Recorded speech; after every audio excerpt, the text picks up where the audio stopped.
How did Jim Cramer's earliest Nvidia call create Millionaires, and what does Jensen Huang see when he looks 20 years into the future? Discover the mindset and lessons that led Nvidia from a niche gaming chip maker to a $4 trillion AI powerhouse. He wanted to meet people who had done well. And he wanted, let me just give you, I'll work backwards. We're all done. I say, I know he's got $1 million to go. He says, no, we want pictures. And so we were going to do a giant group picture. He said, no, that's not enough. I want individual pictures. I want pictures row after row. So we did that. He is different. You know he's different. You did that fantastic interview when he got the big deal. Of course, then subsequently have an AMD deal we can talk about. But he's a gracious, terrific person. And he just wanted to thank people for owning it and not trading it.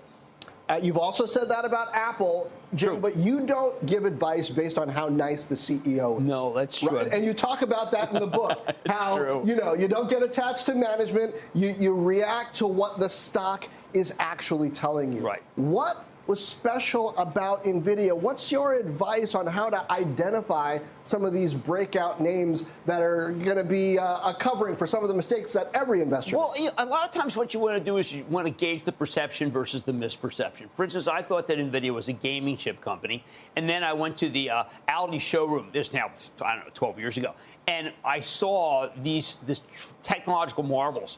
And I started badgering the guy who ran North America out. I said, well, whose technology is? Oh, it's just technology. I said, no, whose is it? And he said, it's Nvidia. I said, no, that's Nvidia. There must be, I'm sorry.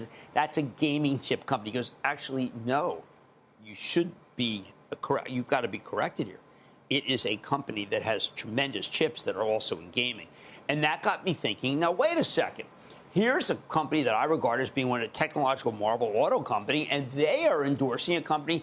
I'm wrong. And when you start thinking, you say, well, you're wrong, Jim, you're wrong. Dig deeper, dig deeper, dig deeper. And finally, we get to the Mecca. We get to his place, and we see the things that Jensen's working on, and they're insane. I mean, he takes me, my first trip, he says, here's this, I'm training dogs to mechanical dogs, robots, to pick up Jell-O cubes. And I said, well, why? He goes, because when one gets it all the way up, you have to give them a reward. And I'm thinking, well, that doesn't really answer the question, Jensen. He goes, oh, no, it does. Think about it. That's him. I mean, it's very Socratic. He's a Socratic teacher.